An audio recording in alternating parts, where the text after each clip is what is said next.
il faut aller se faire dépister, homme comme femme. Est-ce que le cancer du sein est contagieux? Et même les hommes font les cancers du sein. Pourquoi on a l'impression qu'il y a plus de malades de cancer du sein? Le cancer du sein se guérit quand il est dépisté tôt. Le cancer du sein égale à combat, de longue haleine et victoire possible. Est-ce que c'est suffisant pour rassurer une personne qui est tout de suite diagnostiquée? Oui.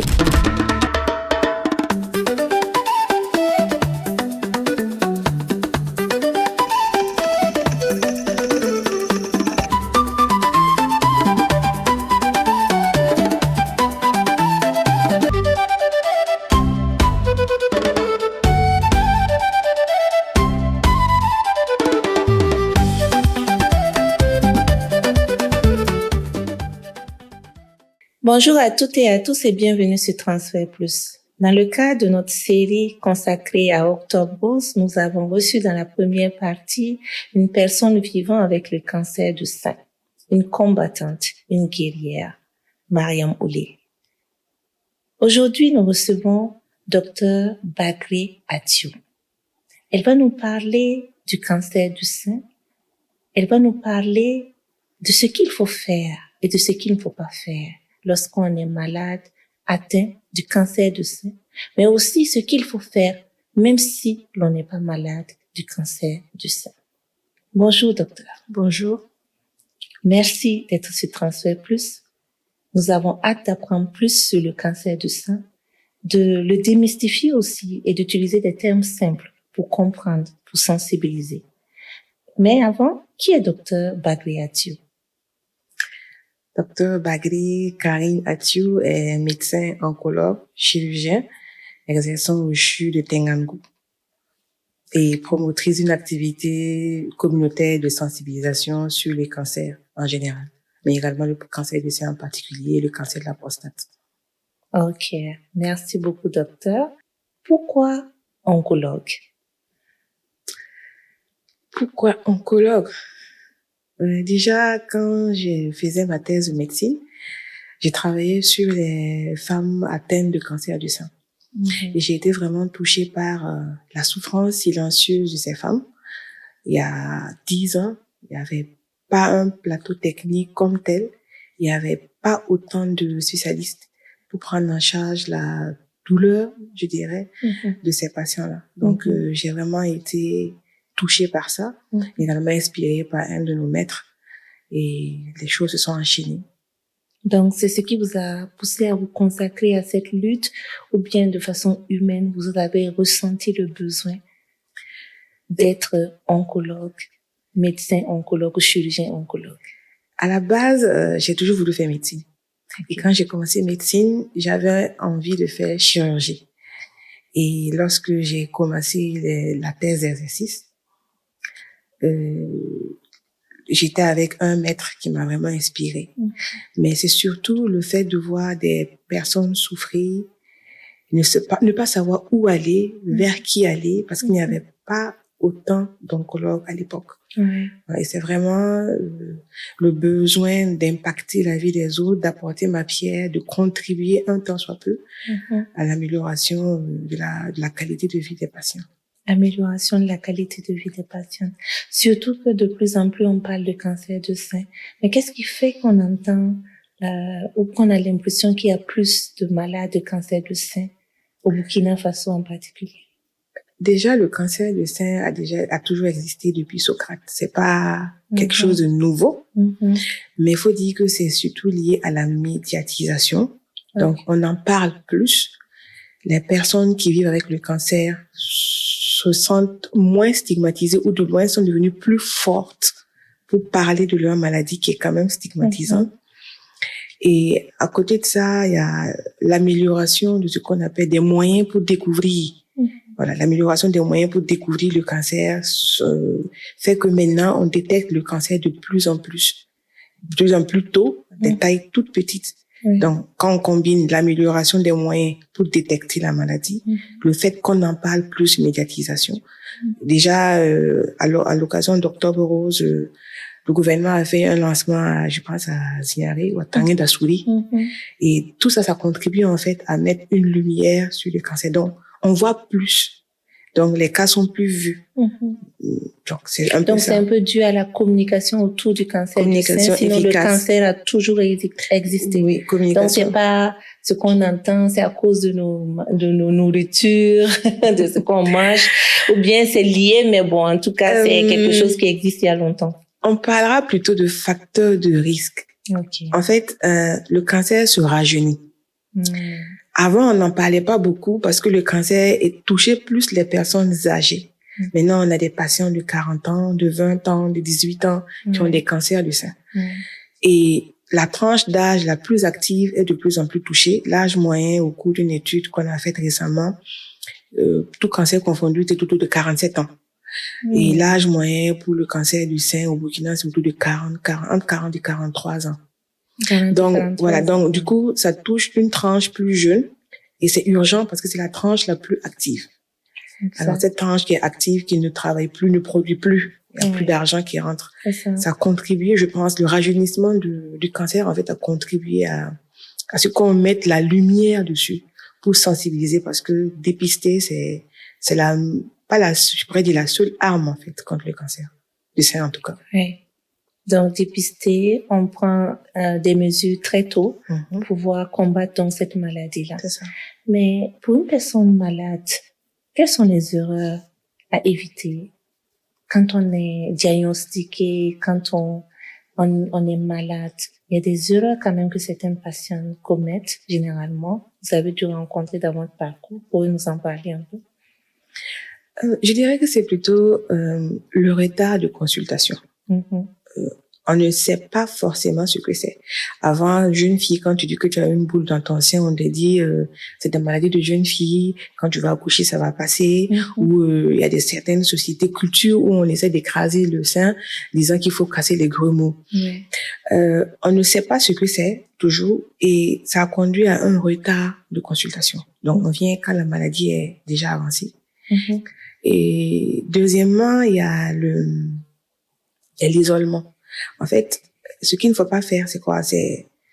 On a peur, on s'isole, et alors qu'on est dans une société à forte connotation de solidarité, où il y a le soutien, en tout cas pour l'instant, contrairement aux autres milieux, je dirais occidentaux, la solidarité, le soutien est encore plus présent, et même la résilience.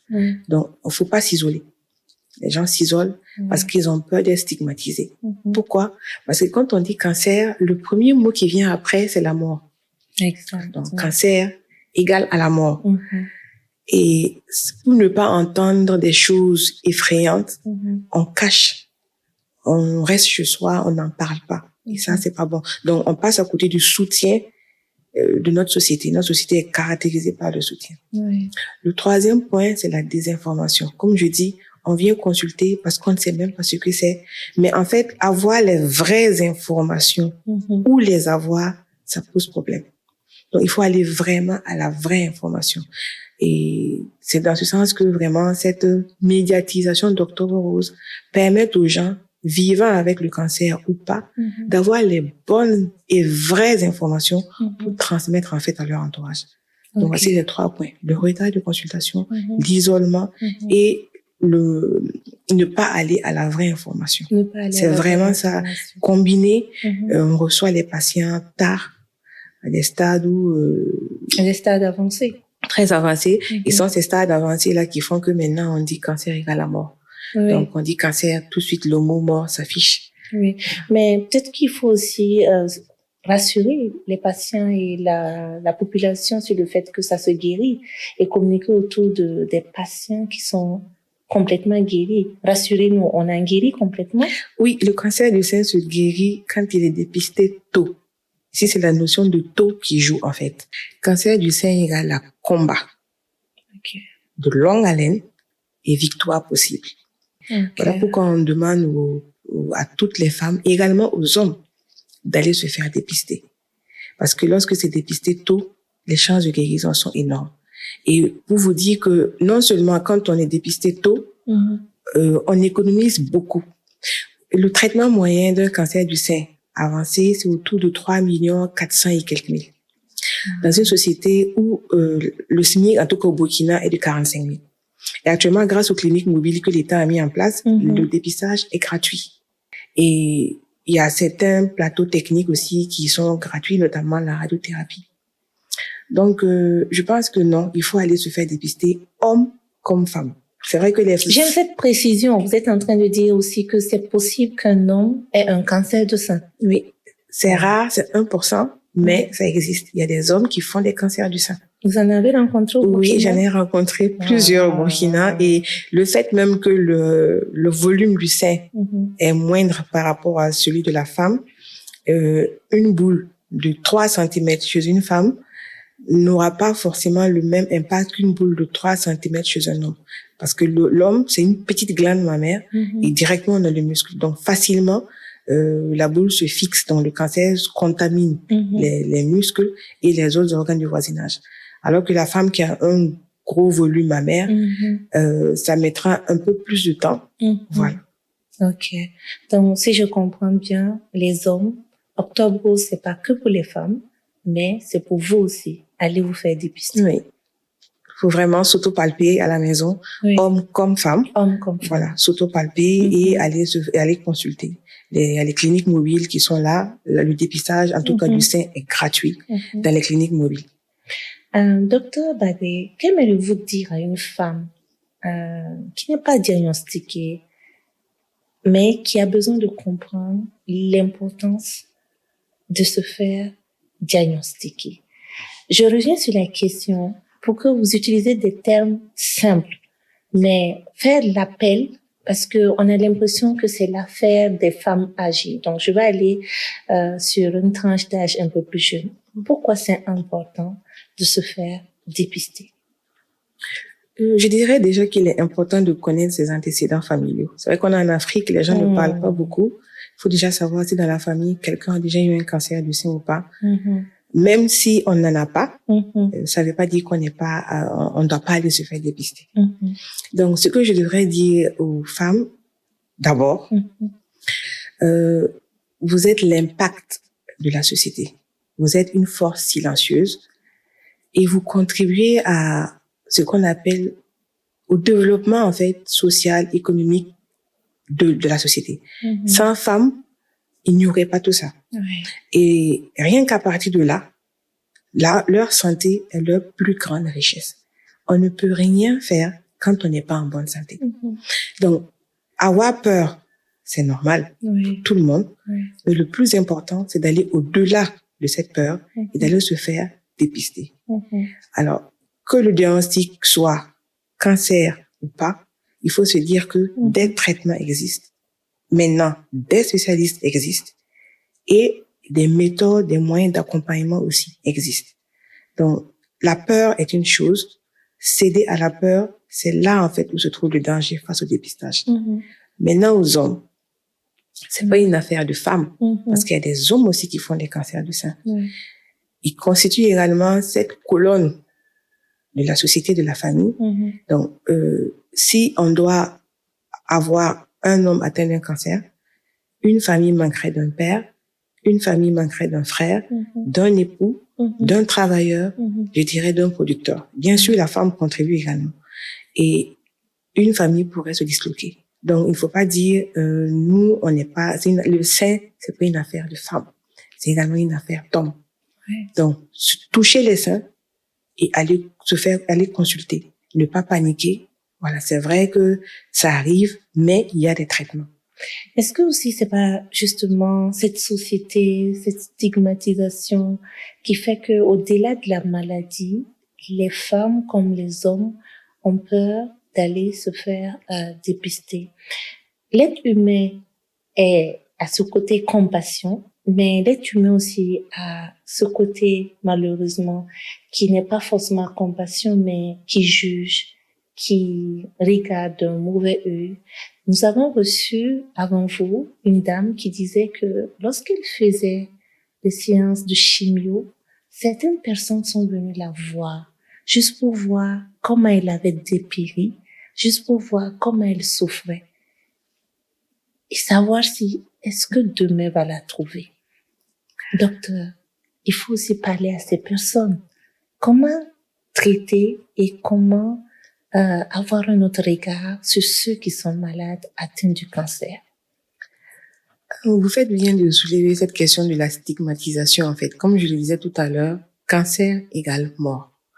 Donc, il y a même des patients qui disent que parfois on leur dit « Ah, je ne savais pas que tu allais atteindre autant d'années.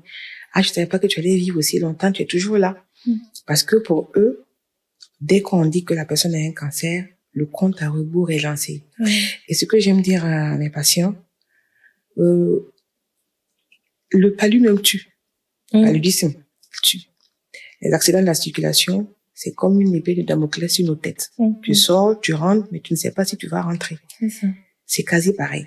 Sauf que dans le cancer, on a des traitements, on a un cheminement. Comme je le dis, c'est un combat de longue haleine. Quand je dis combat de longue haleine, il y a l'impact émotionnel. Il y a l'impact économique. J'ai parlé, ça coûte très cher. Il y a l'impact social. Donc, et d'un point de vue de la société, c'est lorsqu'on a une personne qui vit avec un cancer dans notre entourage, c'est de comprendre ce par quoi cette personne passe. Je dis toujours, c'est comme un tsunami dans un verre d'eau. La personne passe par toutes les émotions possibles. D'une personne capable, en bonne santé, qui se projetait dans le futur, elle se retrouve face à un diagnostic lourd, avec une étiquette bon, et les projets meurent en même temps.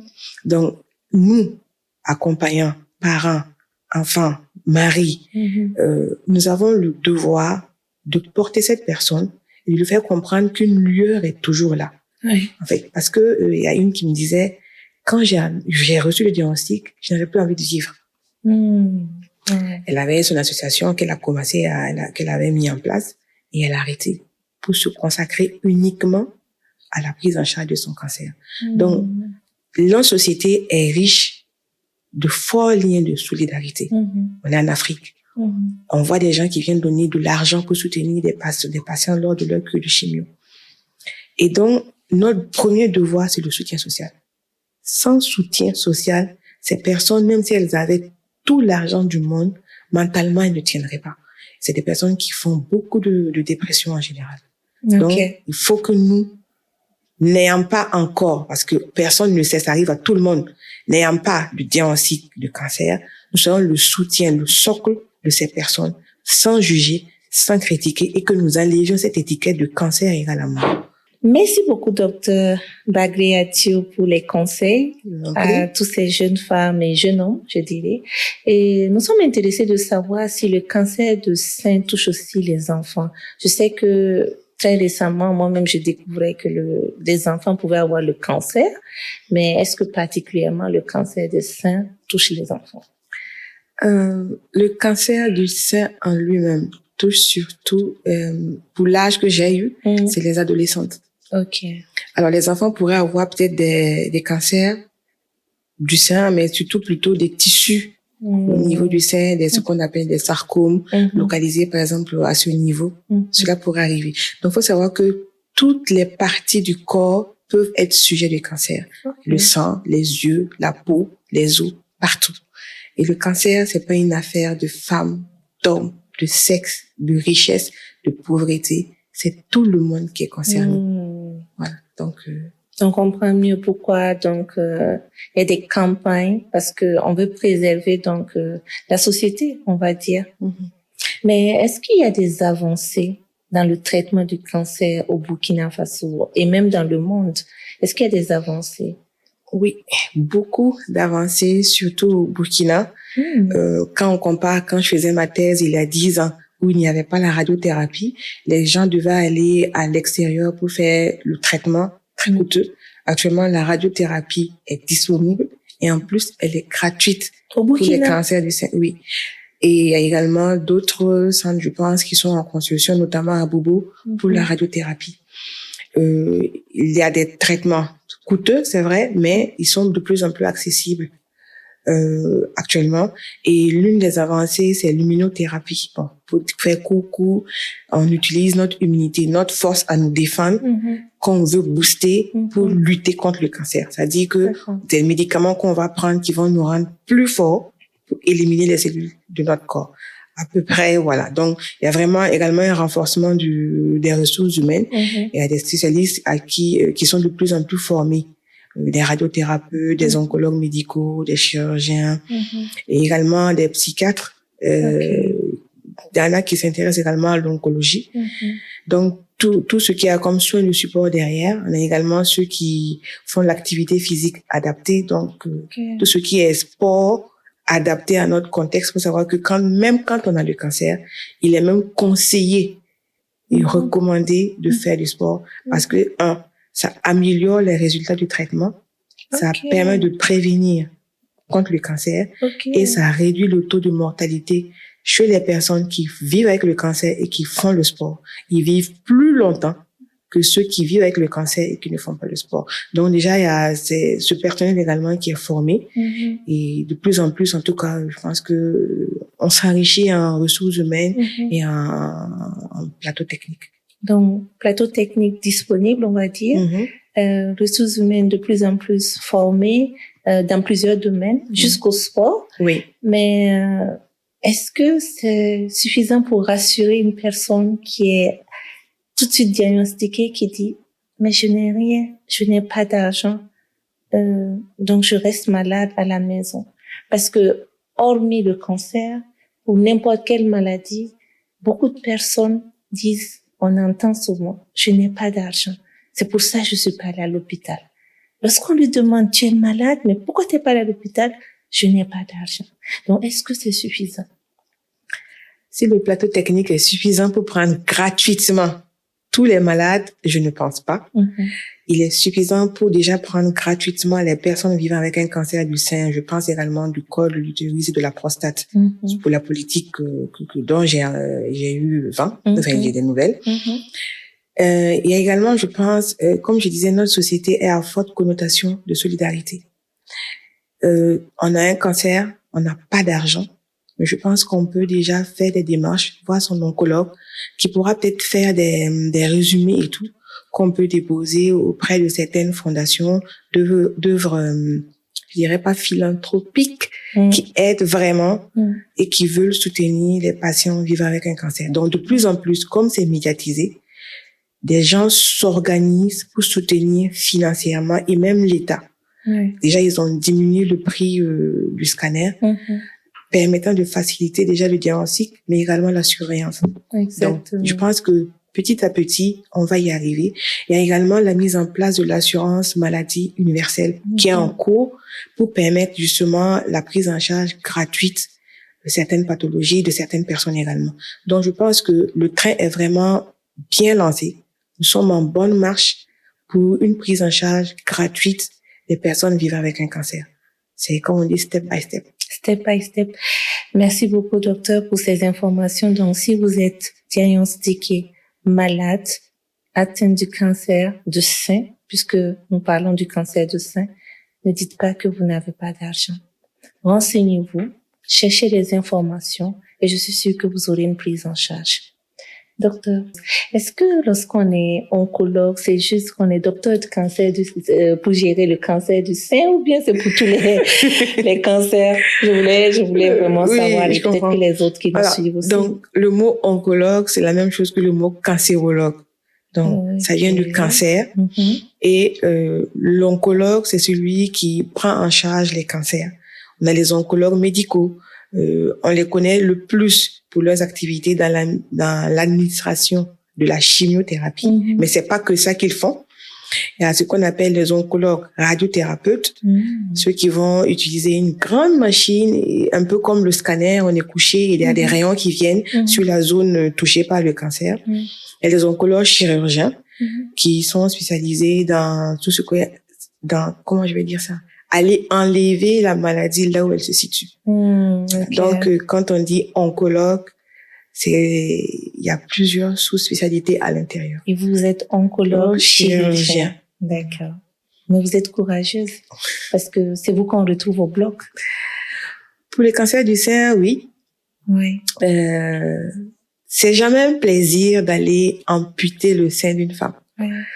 Surtout qu'on est femme. Voilà. Et je pense que quand on en arrive à amputer le sein d'une femme, on le vit, en tout cas, pour ma part, et je suppose c'est également la même chose pour mes collègues, comme un échec. Parce qu'on arrive à enlever la totalité du sein quand le malade vient consulter tardivement. Quand le malade consulte tôt, parfois la chirurgie seule suffit pour guérir le malade. Okay. On enlève la partie malade et on n'en parle plus. Et on ajoutera peut-être une radiothérapie et tout ça en fonction. Donc, aller amputer le sein d'une femme, c'est jamais une fierté. Ça traduit quelque part que cette femme n'a pas eu la bonne information pour venir tôt. Mais l'autre revers, c'est que ça nous permet de dire que ça permet de ralentir l'évolution de cette maladie au niveau de la poitrine de cette dame. Donc, c'est un mal pour un bien. Je peux le voir ainsi. Ouais, donc, on n'est pas braqué sur le mal, mais on se dit qu'on lui enlève le sein. On n'est pas content, mais on sait que dans 10 ans, dans 15 ans, elle sera là. Et également, il y a aussi le fait que maintenant, on reconstruit le sein. On peut mettre des prothèses, on peut enlever une partie du corps pour remplacer la partie. Donc, la chirurgie est de moins en moins mutilante. Et quand on arrive à mutiler, on peut reconstruire. Donc, je pense que on enlève, mais on va remettre après, si le malade veut bien. Il y a des femmes qui ne veulent plus se reconstruire, elles veulent fermer le chapitre douloureux de ces traitements. Il faut savoir que pendant la phase de traitement, c'est compliqué. Voilà, les effets secondaires des traitements, la douleur de la chirurgie, tout ça, voilà. C'est pas douloureux. Les anesthésistes font du bon boulot, mais bon, en post-op. Merci de rassurer, merci vraiment de rassurer, mais on aimerait aussi savoir quelle est l'histoire, ou avez-vous une histoire qui se rattache un peu à votre parcours d'oncologue, chirurgien, que vous aimeriez partager avec nous? Je vais dire 2 histoires. On prend. La première, c'est l'histoire de cette dame qui a eu à qui j'ai annoncé qu'elle avait un cancer du sein. Ce qui m'a le plus marqué, sa première question, c'est: j'ai pas d'argent, mais je vais prendre un crédit pour préparer l'avenir de mes enfants. Je lui ai demandé, mais quel est le rapport avec la stratégie que je viens de déballer? Elle me dit non, si je meurs, il faut que mes enfants aient quelque chose. Donc, je vais prendre cet argent-là et faire des choses pour que après moi, ça soit moins douloureux. Ça m'a profondément touchée. Parce qu'en fait, quand on annonce un diagnostic comme ça, le mot mort va tout apparaître. C'est-à-dire, dès qu'on dit le cancer, tout de suite, il y a la mort qui s'affiche. Et en tant que femme, là, en fait, ça témoigne de comme je disais tout à l'heure, la femme, c'est une force silencieuse. Tout de suite, elle a pensé à protéger ses enfants. Moi, ça m'a marqué, et c'est pour ça que je dis toujours aux femmes, faites-vous dépister. N'attendez pas d'être dans une situation où il faut choisir entre se soigner et préparer l'avenir de ses enfants. Je l'ai tout de suite rassurée, je lui ai dit non, on n'en est pas là, il y a des traitements et tout, on pourra toujours gérer.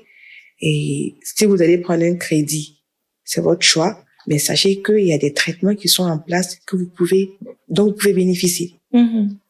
Moi, ça m'a touchée, en fait, pour dire à quel point la femme est une force silencieuse et notre grain d'humanité, tout de suite, on te dit que tu as un mal et tout de suite, c'est que vont devenir mes enfants. Les enfants, Voilà. C'est vraiment ça ça m'a secoué ce jour, en fait. Bon, faut savoir que nous aussi, quand on annonce bien aussi, qu'on n'est jamais heureux de dire à quelqu'un que tu as un cancer. C'est sûr. La deuxième histoire, c'est plutôt une personne vivant avec un cancer qui est très positive. Je pense qu'elle pourra peut-être se reconnaître.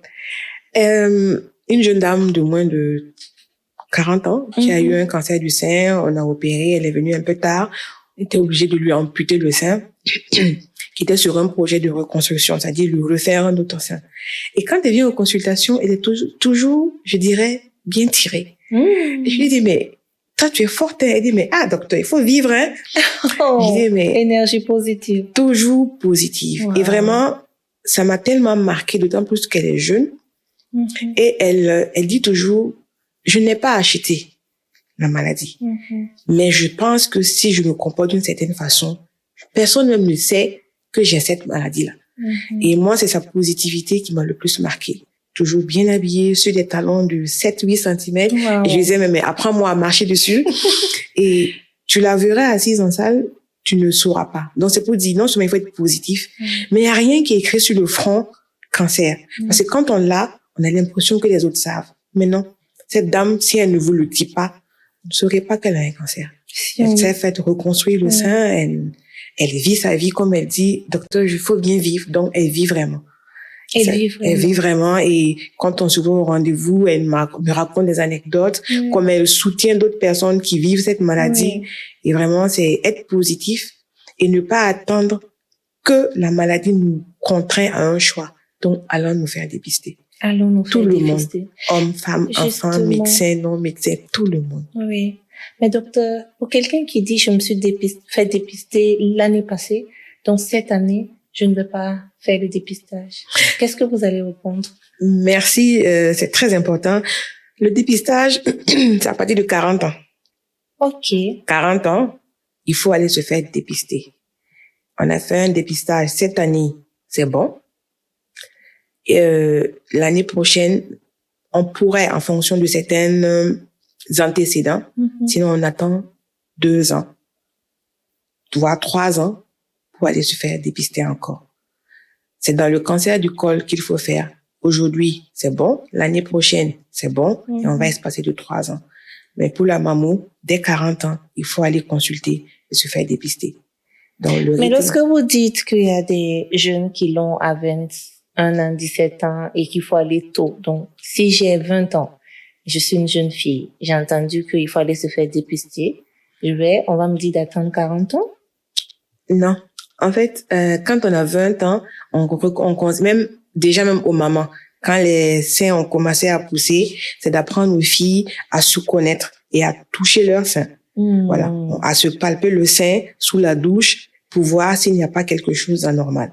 Okay. Déjà, dès que les seins ont commencé à pousser. À 20 ans, il faut vraiment se palper les seins et apprendre à voir un gynéco ou un médecin, en général, pour une consultation annuelle. Okay. Voilà. Donc, à 35 ans, on pourra faire ce qu'on appelle une mammographie comment on appelle ça, de base. Mais à 40 ans, il faudrait que toutes les femmes puissent aller se faire dépister. En tout cas en Afrique. Parce que chez nous, l'âge moyen au Burkina, c'est 42 ans. Donc, on peut pas attendre 45 ans, 50 ans, comme ailleurs, pour aller se faire dépister. Donc, c'est dès 40 ans. Donc, jeune fille, 20 ans, on se palpe les seins et on consulte un médecin pour être sûr qu'il n'y a rien. Et quand on sait, comme je disais tout à l'heure, faut connaître ses antécédents. Donc, antécédents, c'est est-ce que dans ma famille, quelqu'un a eu à faire un cancer du sein? Que ce soit un homme ou une femme. Faut pas dire, c'était un homme qui a fait, donc non. Même si c'est un homme, on doit se sentir concerné. Donc. C'est héréditaire? Alors, il y a 5 à 10% des cancers du sein qui sont transmis, qui sont liés au gène. On peut dire ça comme ça. Donc, une modification d'un gène, c'est un peu un long mot, BRCA 1 et 2. Donc, qui codent en fait, qui quand ils sont un peu défectueux, ils peuvent favoriser la survenue du cancer du sein à un âge précoce. Donc, 5 à 10% à peu près des cancers du sein sont liés au gène. Mais dans les autres proportions, c'est ce qu'on appelle les facteurs de risque. L'âge avancé, on est exposé aux oestrogènes trop longtemps. Le fait d'être en surpoids, donc d'être en surpoids, l'obésité, le fait de ne pas bouger, de ne pas faire du sport, c'est un facteur de risque. Le fait même qu'il y ait dans la famille un parent du 1er, 2e, 3e degré qui ait fait un cancer du sein, ça augmente nos chances. C'est pas une condition. Ça augmente nos chances de faire un cancer du sein. L'alcool, le tabac, notre mode de vie, ce sont des facteurs favorisant le cancer du sein. Merci beaucoup, docteur. On parle d'hérédité, du cancer. Vous avez donné des chiffres, des pourcentages. Mais quel est le rôle des parents dans la prévention du cancer du sein chez les plus jeunes, chez leurs enfants? Alors, déjà, quand on a un cancer du sein et qu'on est parent, on pourrait avoir ce qu'on appelle une consultation d'oncogénétique. C'est des prélèvements de sang qu'on va faire pour vérifier si on a la mutation ou les mutations qui sont à l'origine de notre cancer. Si on l'a, on peut se dire que notre cancer est lié au gène et que les enfants ont plus de chances d'avoir le cancer parce que j'aurais peut-être transmis le gène à mes enfants. Donc, c'est déjà, s'ils ont les moyens, déjà faire ça. Et les sensibiliser à l'autopalpation pour les plus jeunes et pouvoir, surtout les filles et même les garçons. Comme je dis, même les hommes font les cancers du sein. Donc, pour qu'ils touchent leur sein, pour voir s'il n'y a pas de boule. Et s'il y a une boule, il faut aller rapidement consulter. Donc, le parent, il doit être, on va dire, avoir les bons réflexes pour pouvoir aussi aider les docteurs et les médecins à montrer ces gestes-là à leur enfant et les suivre. Parce qu'il y a des parents qui, OK, l'enfant, il a un âge d'adolescence, c'est fini, on ne s'en occupe plus, on lui dit il est grand. Mais vous êtes en train de parler aussi d'un suivi parental quand même sur la santé des enfants, s'assurer que de temps en temps, la jeune fille est en train de faire l'autopalpation des seins et même le jeune garçon. C'est de ça que vous parlez. Très bien. Et il faudra aussi ajouter que c'est justement à l'adolescence, il y a des patients de 17-18 ans qui ont des cancers du sein. Donc, elle est adolescente ou il est adolescent ne veut pas dire qu'il ne peut pas faire un cancer du sein, même si nous, parents, on ne l'a pas fait. OK. Donc, j'ai des patientes de 18 ans, 20 ans qui ont des cancers du sein, mais dont les parents, papa et maman, n'ont pas de cancer du sein. OK. Voilà. Donc, déjà, il faut pas dire non, il est jeune, c'est pas de son âge, non. Le cancer du sein, c'est vraiment une affaire de tous. L'autopalpation, ça coûte rien, c'est gratuit, c'est sous la douche et ça permet à l'enfant de se familiariser, plutôt l'adolescent plutôt, je dirais, de se familiariser avec son corps. Donc, dès que les seins ont commencé à pousser chez la jeune fille, il faut lui inculquer cette autopalpation et le garçon également. Mais docteur, est-ce que le cancer du sein est contagieux? Pas du tout. Le cancer du sein n'est pas du tout contagieux. Donc, comment un parent ou l'entourage de quelqu'un qui est diagnostiqué malade du cancer du sein doit se comporter? Il doit éviter la stigmatisation. C'est une personne vivant avec un cancer, tout comme on se comporterait avec quelqu'un qui vit avec un diabète, une hypertension artérielle ou un paludisme ou un mal de tête. Je dirais ça ainsi. Parce que comme je dis, c'est écrit sur le front de personne. En tout cas, tous les patients que je reçois n'ont pas sur leur front gravé cancer. Donc, il faut éviter vraiment la stigmatisation et cultiver, renforcer, je dirais, renforcer cette notion de solidarité que nous avons déjà au sein de notre société. Donc, être solidaire, un soutien social, moral pour ces personnes-là. Donc, soutenir les personnes malades du cancer du sein et ne pas avoir peur de les approcher, de les aimer, de sortir avec eux, de manger dans le même plat, de faire les câlins. Sans problème. Sans souci. Vous avez une lutte. Revenons donc sur cette lutte-là. Parlez-nous de cette lutte, Dr Bagri. Une lutte, oui. En fait, la lutte, c'est toujours la lutte contre le cancer, mais c'est surtout la lutte concerne les personnes vivant avec un cancer. De plus en plus, comme j'ai dit, on a un plateau technique qui s'améliore. Le nombre de personnes vivant avec un cancer s'augmente. Donc, ils vivent plus longtemps. Ils guérissent aussi. Donc, et ces personnes-là ont besoin d'une qualité de vie. Pendant le traitement, ils sont bien entourés. Mais après le traitement, il faut les aider à faire face à certains effets secondaires des traitements. À se reconstruire, voilà, à reconstruire la confiance, l'estime en soi. Et l'amélioration de cette qualité de vie passe par ce qu'on appelle l'adoption d'un mode de vie sain.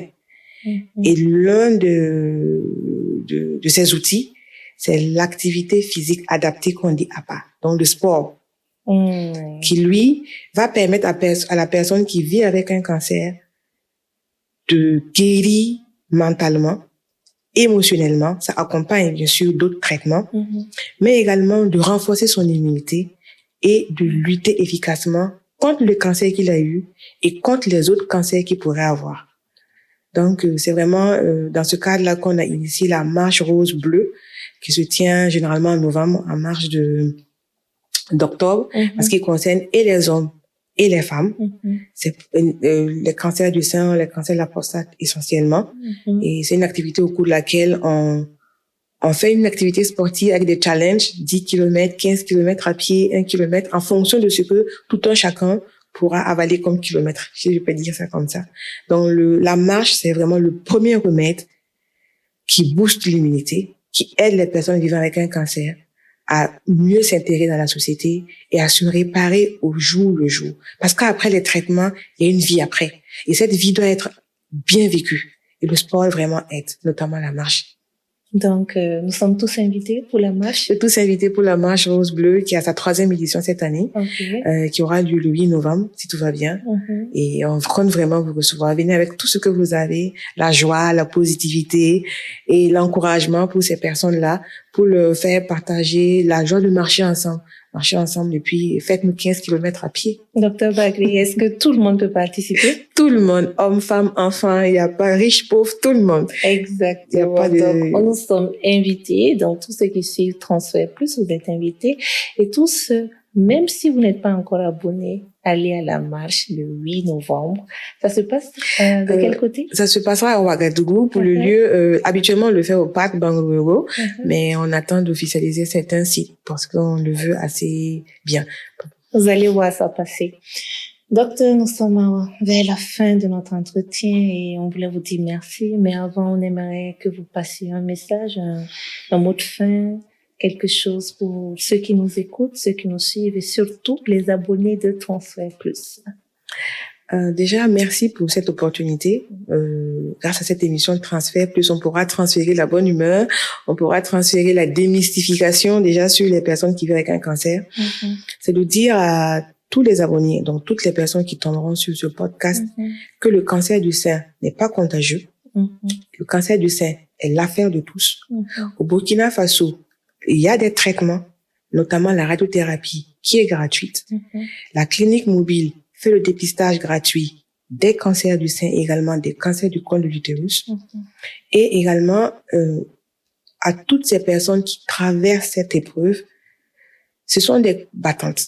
Je parle général, hommes comme femmes, vous êtes des battantes pour les femmes, vous êtes des battants pour les hommes. Le cancer n'est pas égal à mort. Et en voulant se protéger, il faut aller vers les bonnes personnes, vers les vraies informations. Cette émission, déjà, je trouve, est un cadre approprié pour véhiculer les vraies informations parce que ce sont ces informations. On nous propose des informations pour bien faire. Mais celle-là même qui vous la propose ne sait pas si elle est vraiment adaptée à notre situation. Donc, en voulant bien faire, on fait des choses pas bien et on vient tard. Donc, c'est vraiment de se faire dépister. Il ne faut pas laisser la maladie nous amener à faire un choix. Il faut choisir avant que la maladie ne nous contraigne à choisir. Il faut choisir avant que la maladie ne nous contraigne à choisir. Le cancer du sein n'est pas contagieux. La prise en charge est faite au Burkina Faso. On a les ressources humaines, on a un plateau technique fourni. Dépister tôt, c'est plus facile d'en guérir. Hommes comme femmes, même les enfants, allez vous faire dépister. Nous remercions Dr Bagri Atiou qui a bien voulu passer sur le plateau de Transfert Plus pour transférer plus de connaissances sur le cancer du sein. Elle est oncologue, chirurgien. Elle est au CHU de Tengango. Merci docteur. Et elle est également sur les réseaux sociaux. Le 8 novembre, elle organise une marche et vous êtes tous invités pour soutenir ceux qui vivent avec le cancer, pas seulement du sein, mais aussi de la prostate, mais même ceux qui sont en bonne santé, le sport fait toujours du bien. Merci d'être resté sur Transfert Plus. J'espère que vous avez aimé ce moment de transfert. Likez, commentez, partagez autour de vous et surtout, abonnez sur notre page YouTube Transfert Plus et sur notre page TikTok Transfert Plus. Merci et à très vite.